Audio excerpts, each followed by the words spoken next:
Volodymyr Zelensky has evolved over the years. It looks like this is about Putin, to start. We see unarrested. President Trump and Vladimir Putin. Let's listen in. Mr. President, ladies and gentlemen, our negotiations have been held in a constructive atmosphere of mutual respect. We have very thorough negotiations that were quite useful. I would like to thank once again my American counterpart for the proposal to travel out here to Alaska. It only makes sense that we've met here because our countries, though separated by the oceans, are close neighbors. So when we've met, when I came out of the plane and I've said, "Good afternoon, dear neighbor. Very good to see you. In good health and to see you alive." I think that is very neighborly. Oh my God, why does Trump look so happy? I feel like he loves him. Kind words that we can say to each other. We're separated by the Strait of Bering, though there are 2 islands only between the Russian island and the U.S. island. They're only 4 kilometers apart. We're close neighbors, and it's a fact. It's also important that Alaska has to do with our common heritage, common history between Russia and the U.S., and many positive events have to do with that territory.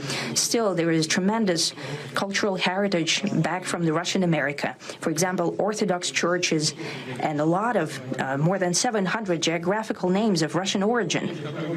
During the Second World War, it was here in Alaska that was the origin of the legendary air bridge for the supply of military aircraft and other equipment. Last time he talked about the historical relevance of a country, he invaded it, okay? I'm just saying. Dangerous and treacherous route over the last time he talked about the historical relevance of a country, however, of sovereign the pilots territory of both countries did everything to has bring deep closer the ties to victory. Russia. They risked their lives and they gave it all for the common victory.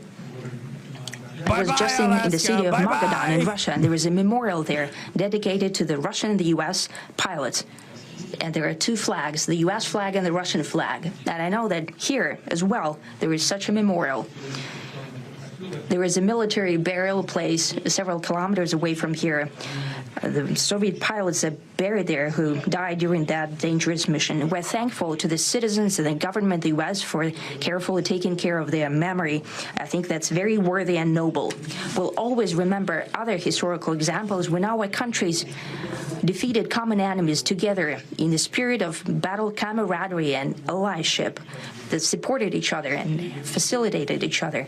I'm sure that this heritage will help us rebuild and foster mutually beneficial and equal joint ties invasion of Ukraine. at this new stage, even during the hardest conditions. He's going to say now the real Nazis are It is Ukraine. known I that convinced there have Trump. been no summits between Russia and the U.S. for 4 years, and that's a long time. This time was very hard for bilateral relations, and let's be frank, they have fallen to the lowest point since the Cold War. I think that's not benefiting our countries and the world as a whole. It is apparent that sooner or later we had to amend the situation to move on from the confrontation to dialogue. And in this case, a personal meeting between the heads of state has been long overdue. Naturally, under the condition of serious and painstaking work, and this work has been done in general. Me and President Trump have very good direct contact. We've spoken multiple times. We spoke frankly on the phone. And Special Envoy of the President, Mr. Witkoff, traveled out to Russia several times. Our advisors and heads of foreign ministries kept in touch all the time. And you know fully well that one of the central issues was the situation around Ukraine. We see the strive of the administration and President Trump personally to help facilitate the resolution of the Ukrainian conflict. And his strive to get to the crux of the matter, to understand this history, is precious. As I've said, the situation in Ukraine has to do with fundamental threats to our security. Moreover, we've always considered the Ukrainian nation, and I've said it multiple times, a brotherly nation, however strange it may sound in these conditions. We have the same roots, and everything that's happening is a tragedy for us and terrible wound. Therefore, the country is sincerely interested in putting an end to it. At the same time, we're convinced that in order to make the settlement lasting and long-term, we need to eliminate all the primary roots, the primary causes of that conflict. And we've said it multiple times, to consider all legitimate concerns of Russia and to reinstate a just balance of security in Europe and in the world on the whole. And I agree with President Trump, as he has said today, that naturally the security of Ukraine should be ensured as well. Naturally, we are prepared to work on that. I would like to hope that the agreement that we've reached together will help us bring closer that goal and will pave the path towards peace in Ukraine. We expect that Kiev and European capitals will perceive that constructively and that they won't throw a wrench in the works. They will not make any attempts to use some backroom dealings to conduct provocations to torpedo the nascent progress. Incidentally, when the new administration came to power, bilateral trade started to grow. It's still very symbolic. Still, we have a growth of 20%. As I've said, we have a lot of dimensions for joint work. It is clear that the U.S. and Russian investment and business cooperation has tremendous potential. Russia and the U.S. can offer each other so much in trade, digital, high-tech, and in space exploration. We see that Arctic cooperation is also very possible, and our international context, for example, between the Far East of Russia and the West Coast of the U.S. Overall, it's very important for our countries to turn the page, to go back to cooperation. It is symbolic that not far away from here, at the border between Russia and the U.S., there was a so-called international date line. I think you can step over, literally, from yesterday into tomorrow. Bye-bye. And I hope that we'll succeed in that, in political sphere. I would like to thank President Trump for our joint work, for the well-wishing and trustworthy tone of our conversation. It's important that both sides are result-oriented, and we see that the President of the U.S. has a very clear idea of what he would like to achieve. He sincerely cares about prosperity of his nation. Still, he understands that Russia has its own national interests. I expect that today's agreements will be the starting point, not only for the solution of the Ukrainian issue, but also will help us bring back business-like and pragmatic relations between Russia and the U.S. And in the end, I would like to add one more thing. I'd like to remind you that in 2022, during the last contact with the previous administration, I tried to convince my previous American colleague that the situation should not be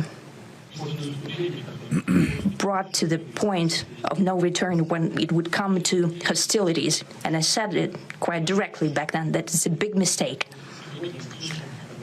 Today, when President Trump saying that if he was the president back then, there will be no war. And I'm quite sure that it would indeed be so. I can confirm that. I think that overall, me and President Trump have built a very good business-like and trustworthy contact.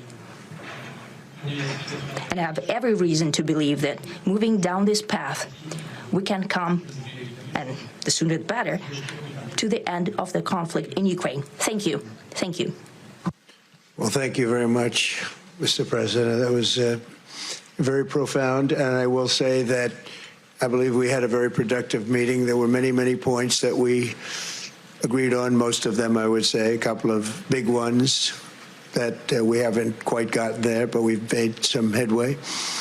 So there's no deal until there's a deal. I will call up NATO in a little while. I will call up the various people that I think are appropriate, and I'll, of course, call up President Zelensky and tell him about today's meeting. It's ultimately up to them. They're going to have to agree with what Marco and Steve and some of the great people from the Trump administration who've come here, Scott and John Radcliffe. Thank you very much. But we have some of our really great leaders. They've been doing a phenomenal job. We also have some tremendous Russian business representatives here, and I think, you know, everybody wants to deal with us. We've become the hottest country anywhere in the world in a very short period of time, and we look forward to that. We look forward to dealing. We're going to try and get this over with. We really made some great progress today. I've always had a fantastic relationship with President Putin, with Vladimir. We had many tough meetings, good meetings. We were interfered with by the Russia hoax. That made it a little bit tougher to deal with, but he understood it. I think he's probably seen things like that during the course of his career. He's seen it all.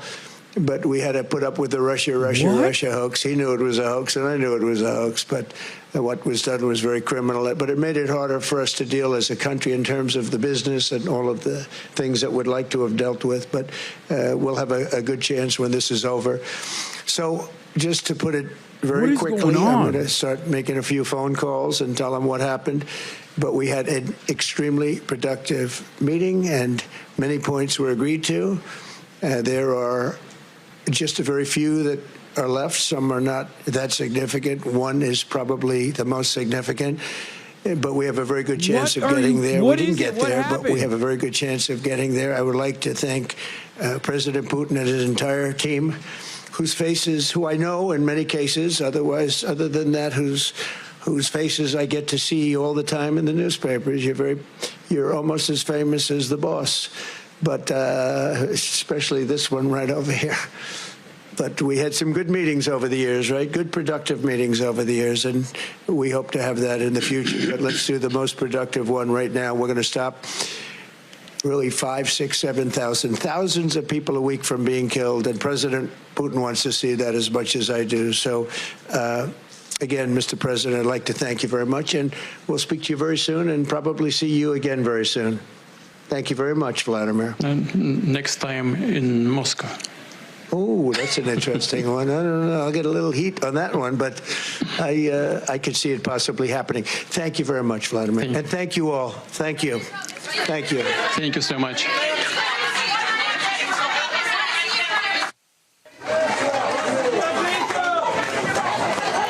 So nothing happened.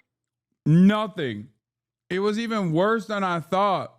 It was just him glazing Putin. Long way from whatever they So we have just been watching this news conference between President Trump and Vladimir Putin, and it is strikingly unclear what, if anything, was accomplished here. The president saying there is no deal until there is a deal, saying they have disagreed on some major points, but they've agreed on other points, that he's going to call NATO now. He's going to call President Zelensky. But this is quite incredible. Under the banner of pursuing peace here in Alaska on U.S. soil, Vladimir Putin's first trip to the U.S. in nearly a decade, it is unclear what they've accomplished. It is unclear what they've agreed on. And more importantly, it is unclear what this means for the people of Ukraine that are currently fighting a war against Russia that has invaded their territory. Peter Alexander was in that room there. Peter, you know, they were dropping sort of some nuggets here and there, but it's really unclear what they've agreed upon. Putin spoke a lot about a cooperation with the U.S., possibly in trade, in space, and high tech. What is happening? A lot of platitudes were discussed, nothing concrete. What is your takeaway from what we just heard there? Hey, Will, can you hear me? Well, first of all, this is one of the very few times, Tom, I think we can say that the President of the United States had few words. How many times have we seen him where he took questions for hours and hours today, not taking a single question from reporters in the room, leaving unanswered a series of questions like, is there any ceasefire that was agreed to? It appears clear that there was not, at least from him saying there's no deal until there is a deal. He said there has been significant, as he described it, progress that's been made. A couple things are striking here. You'll remember the president earlier today, as he was departing Washington aboard Air Force One, said he was not going to be happy if there was no ceasefire reached. He would be willing to walk away from this without a news conference and fly back home. Obviously, he stuck around, but it doesn't appear that he came away with what he was hoping to come away with. What is still up in the air is what this means for Ukraine. I was struck by what we heard from Vladimir Putin, who in effect said that they had a series of conversations, and among those things that need to be addressed are the origins of this war, in effect blaming Ukraine for this war. I think most would agree, all should agree, that this was a war started by Russia, but it's unclear if Donald Trump supports the idea of an independent, sovereign Ukraine next door to Russia, why he would trust Vladimir Putin to stop the killing of soldiers and civilians alike. There are so many questions that remain unanswered. It's not just the future of Ukraine that remains up in the air, but ultimately its impact throughout that region. We're going to be working our sources right now. We are told that the reporters who were traveling aboard Air Force One have already been rushed out of the room gathering. Bro, this is the most bitch-made thing I've ever seen. The situation is more dire. America is like, dude, Vladimir Putin literally came to the United States of America, took his cock out and said, suck it. And Trump gave him a blowjob, only to turn around and get nothing out of this equation at all beyond glazing Putin. What the f? I mean, so far, that's what it looks like to me. Though, at one point saying that thousands of lives will be saved if this deal is accomplished. But again, we have no idea what's going to happen. It sounds like he's going to go to NATO and go into, I guess, the Ukrainian president and maybe talk about the terms of the deal and come back. But it's unclear. I do want to bring in now moderator of Meet the Press, Kristen Welker. Kristen, you've interviewed President Trump several times. You've covered these bilateral meetings just like Peter. You've been in the room. Look, if we start to read what's happened so far, a lot of the meeting was scrapped. It was shorter than we thought it was going to be. There's a news conference. No questions are taken. And now both leaders are on their way back to, Putin's back to Russia, President Trump back to D.C. What can we read from all this? This is an extraordinary turn of events, Tom. Peter laid it out well. The fact that this feels rushed, the fact that we just heard from both leaders, and yet it's very cloudy in terms of what exactly was discussed, what was accomplished. They offered few, if any, specifics, Tom, and they took no questions. This is a president who relishes taking questions.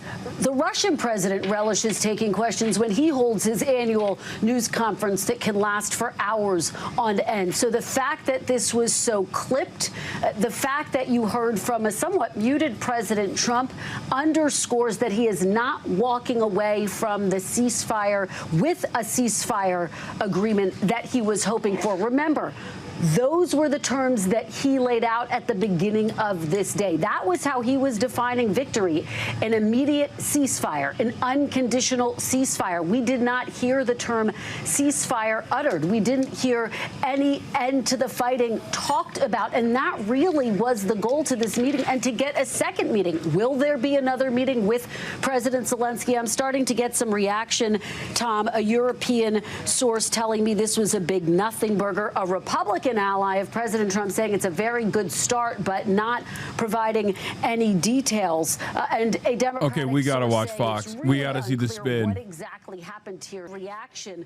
Putin come out and address. Trump said he could go to Moscow, first. brother. And What we are you on talking about? U.S. soil here, and that left the media scrambling to get their headsets in. Usually, it is the the leader of the country, the host country of a summit, that speaks first and addresses the room in their language. But Putin started right off in Russian, and we all had to get our headsets on and listen to him rattle off this diatribe about the history of the U.S.-Russia relationship, making some allusions to something that Even we didn't Fox get many News details is cooking him a on. bit. But You hear also, without knowing the full background of it, there was something that he said that was a little bit alarming, I thought, that seems like some of the things that he has done in the past, setting up false flags and that kind of thing, saying that we hope that Ukraine doesn't do anything to sabotage the progress that we made today, knowing full well that Ukraine has agreed to a ceasefire unconditionally for the last several months, and it has been Russia that has not agreed to a ceasefire. That was President Trump's main objective today. And when we did hear from the president, he said, we didn't get there, but we think that we can. So a lot of questions remaining for the President, Trump, not just about what was discussed in that room and what might be happening now, but also how that all happened back there. It was just very unusual, atypical, and I think we're all awaiting, the readout, because the way that it felt in the room was not good. It did not seem like things went well, and it seemed like Putin came in and steamrolled, got right into what he wanted to say, and got his photo next to the president and then left. Of course, that is only the piece of the picture that we have right now, and certainly President Trump, who is the host and who is the president, would not want to, I think, enable something that would make him look weak. But we are eagerly awaiting to hear the background on that. And I will also note that we didn't see any sort of scowls on the faces of the likes of Steve Witkoff or Secretary Rubio or any of the other members of the U.S. delegation. And I think had it been concerning, we might have seen something there. But just to paint a picture for you of in the room, how it felt, what we're wondering about, what we need to know to put the pieces together and fully understand what we all just witnessed. Yeah, Right. I guess you have great sources, and so does a lot of people, and we'll try to put this thing together. The other thing is, it's really not between the U.S. and Russia, as you know, Jackie. It's between the U.S., it's between Ukraine and Russia. We're almost listening to say, is there a chance, is there a path to a ceasefire? And if not, the president's going to make evaluations from there, because he said definitely more likely now after and the arms are going to What continue the to flow. fuck? And so therefore, if Vladimir Putin thinks he's steamrolled or thinks he's got a victory, if a victory is us with more sanctions and more arms, that doesn't look like a victory to me. No, it certainly would not be. And the president has noted rightfully that the tariffs that he threatened on secondary sanctions on big purchasers of Russian oil like India and China that really drove Putin to the negotiating table, that would drive Russia's economy from bad to worse. And the picture really inside of Russia is very bad. They are having to give sign-up bonuses to join the military that are larger than the average national. I'm just saying. The average salary for across the country. They're running out of people. They're running out of cash. No one will buy their debt. There are any number of data points that you could reference here. And so certainly the president holds all the cards. But there were some things that Putin said that are always cause for concern. When he references things like root causes, I know. It's always a reference back to his ultimate goal of taking all of Ukraine. And so we'll see, though, of course. We got more out of Putin than we did from President Trump. And I expect that we'll get the full picture when he talks to Sean Hannity. Very, very grateful that he is going to be giving the full readout here soon. Jackie, you're about to get a flow of information, so I'm going to let you gather that. So I appreciate it. Meanwhile, former Secretary of State Mike Pompeo joins us now. Last time they met, he was there. Mr. Secretary, your thoughts about how little we know at this point?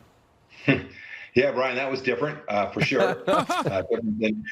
Different than most of the pressers that President Trump has, where he's usually very straightforward and very forward-leaning and sharing all the things that he can. Clearly, he felt in this instance to deliver on behalf of America, the best thing to do was to be quiet. I don't think we should overread that. I would also urge everyone watching. I'm sure the Russians are already out with a series of statements. They'll come out with more.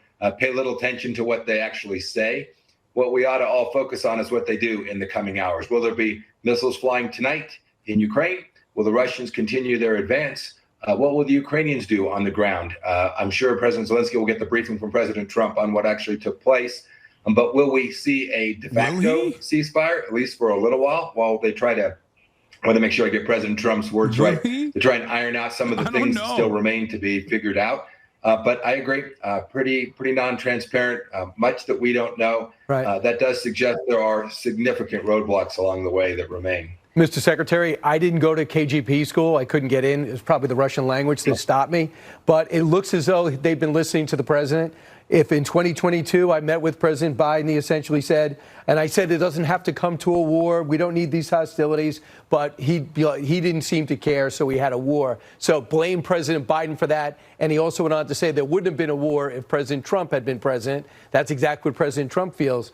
Also, they went out of their way, even before the summit, to establish in the past how America worked together in World War II, putting roses on your monument, symbolizing the U.S.'s role in defeating Nazi Germany. He also went out of his way to talk about this has been the lowest point in the Cold War, but we have so much in common. Look, we're neighbors. You want to read into that a little bit?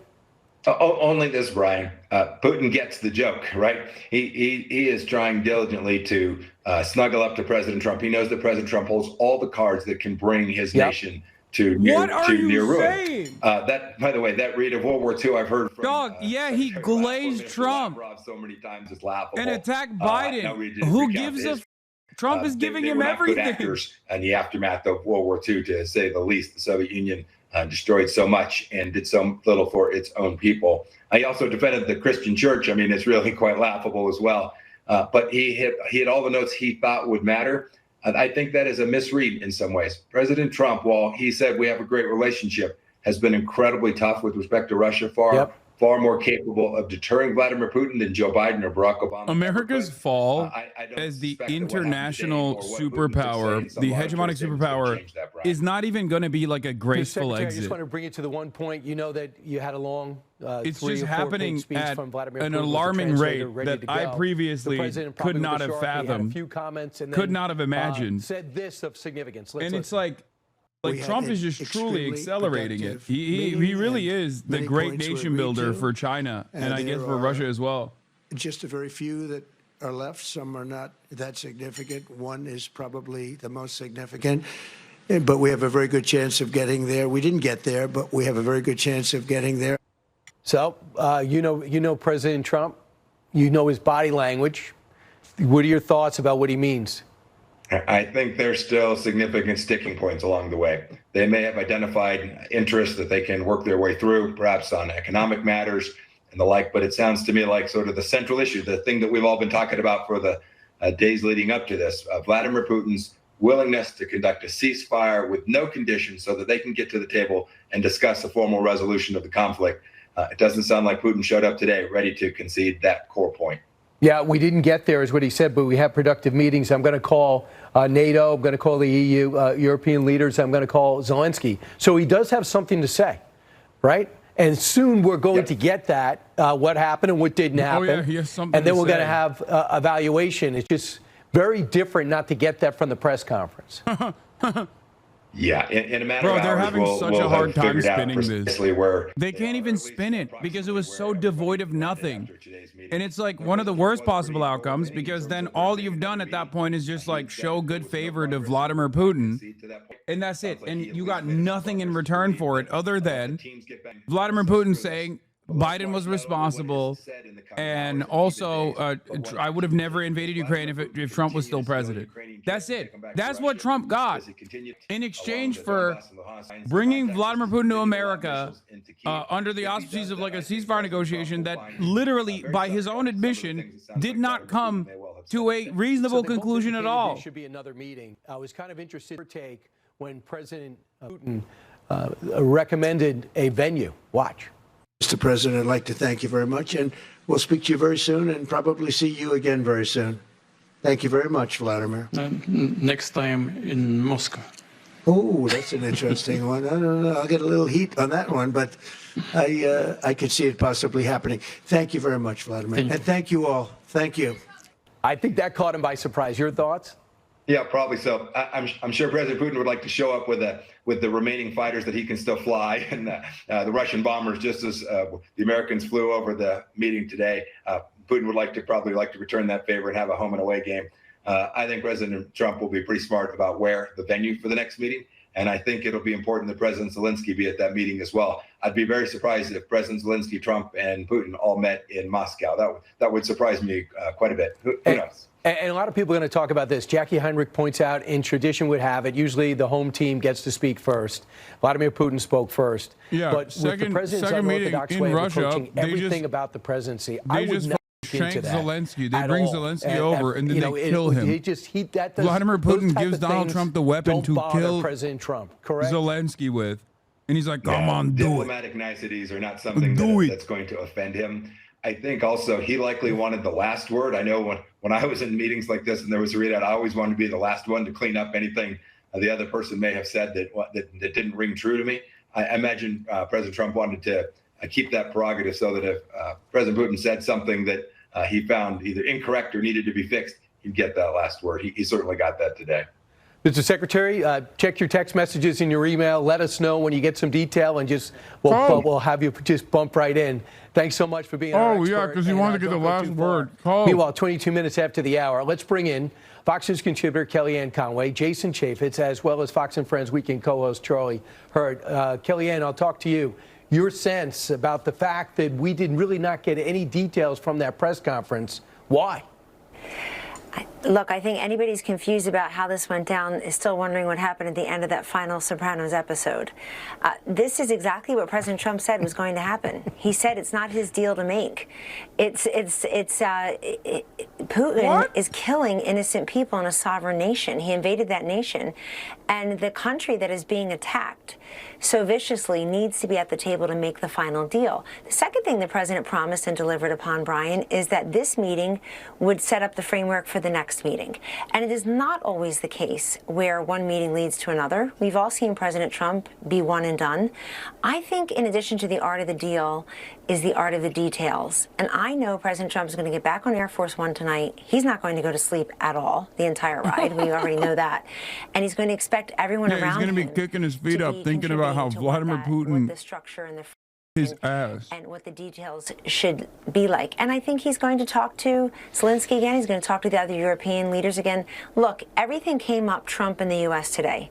This was his meeting on U.S. soil with U.S. bombers ahead. Look at the step and repeat behind them. It says pursuing peace. Do you think Vladimir Putin wanted to stand in front of a banner on U.S. soil a foot shorter than the U.S. president in front of words that say pursuing peace? That's the goal here. But that's President Trump's brother. goal. Are you serious? And the last thing I'll say is Putin, I disagree completely with who said he's got cards to play. He got the first word. Bro, they're the libs first now. Statement. I think today they're the most fucking libs. important They're libbed word up. to get They're was libbed the up the last wazoo. word. This and is President crazy. Trump was crisp and concise. You know why? Putin treated him like they're friends. Oh, the religious artifacts. Oh, you're looking so healthy and vibrant. Donald Trump was not being his jovial, jaunty self in this press conference. It was not emotional. It was transactional. And I think it's because Putin knows Trump can crush Russia's economy with primary sanctions like he's done before and these secondary sanctions for countries like India and China who are buying Russian oil. I think it's a huge win this is for peace worse today and a than huge I win thought. for our president. Yeah, and when we get details, I'll know. Okay, this deal, this fake deal that wasn't a deal at all is literally even worse than we previously thought. If this is the spin, so far, they both the came spin out. is I think that's actually a good wow. line that Putin Donald had, Trump and why they made laughed. Vladimir Putin look short in comparison in front of a banner that says "Pursuing Peace." No kidding. I think it's a huge win for President Trump, for the United States. There is but one superpower in this world. It's the United States of America, both militarily and economically. You had the visuals on the military side, but both President Putin and President Trump talked about the economic strength.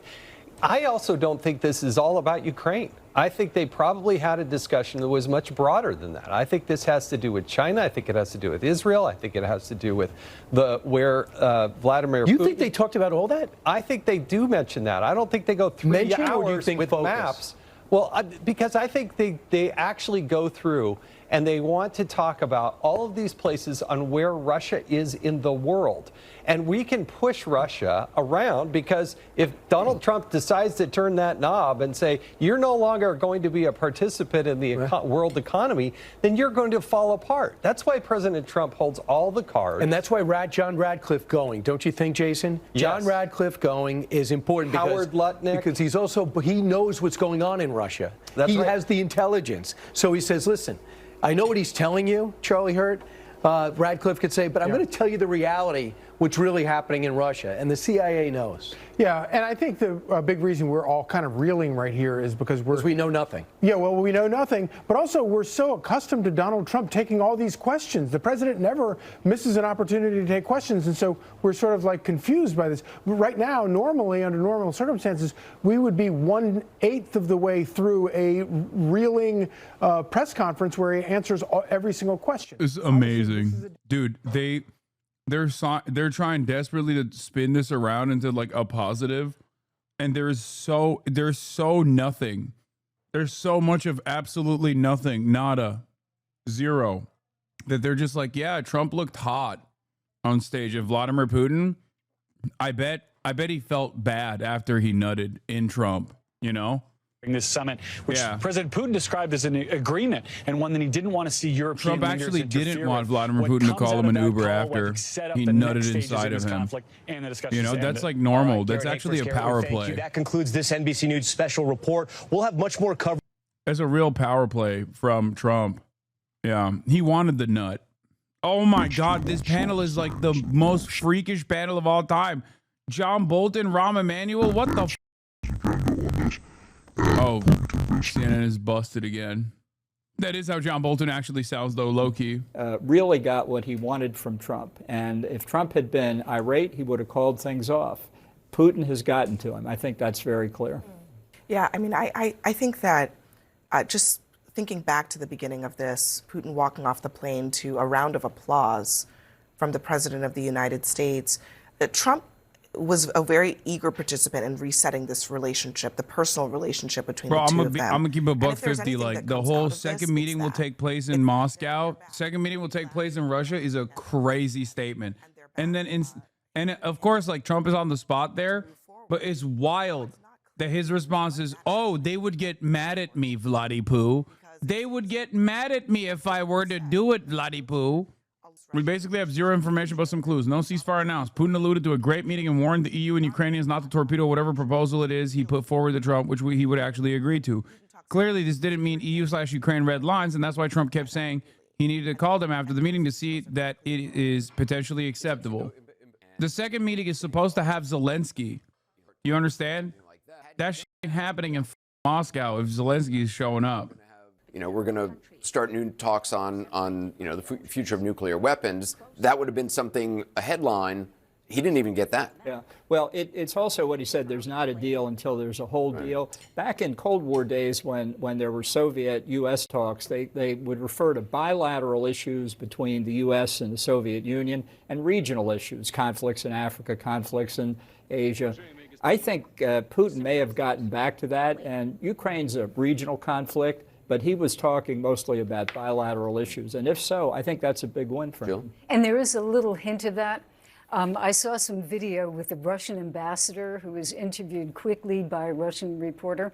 And they were talking, it was very hard to hear him, but he said basically some issue on visa issues, which would be part of the relationship. It's so minor, but, getting them back into the embassies, restoring the relationship, visas, et cetera. Stuff that for 3 years has been off the table. Stuff that for 3 years has been, no. Reestablishing the relationship has nothing to do with Ukraine. Yeah, the U.S., I mean, the economic piece of this, all the potential that was there, that was supposed to be held kind of back, that may be where the progress is because of the U.S.-Russian relationship. And Ukraine is basically kind of still in that treading water with no progress, which means that's not good for Ukraine because he slipped the noose on the sanctions number 4 time, and he gets to continue his war unencumbered. I'll tell you what, it's clear why there was a delay in them coming to the stage, because you and I both know, and you don't know as well too, Ambassador, they were spending a lot of time trying to figure out how to spin a nothing burger into filet mignon. Bro went from no ceasefire means I'm going to be upset to no ceasefire and the second meeting will be in Moscow, which means, again, whatever the Russia wants, I guess. Yeah, Brett Baer said that a Putin interview was potentially in the works, but it's not happening after the rescheduled press conference, probably because like Putin already nutted too much inside of Trump, so he's like, I can't nut anymore, I'm out. I guess Sagar's assessment here is the most hopeful, most optimistic one, but I don't think so, especially because who knows what those red lines are going to look like. I also don't think that like Trump has ever, like this also implies that Trump gives a fuck about red lines that EU could have set here or red lines that Ukraine could have set here. When has Donald Trump ever given a shit about whatever red lines the European Union has wanted, whatever demands that the EU has made? Like the idea that Donald Trump is just not revealing the outcome of this ceasefire because he's like waiting to call European leaders to get permission sounds insane. We didn't get there. U.S. President Donald Trump says no deal, but progress made after Ukraine talks with Vladimir Putin.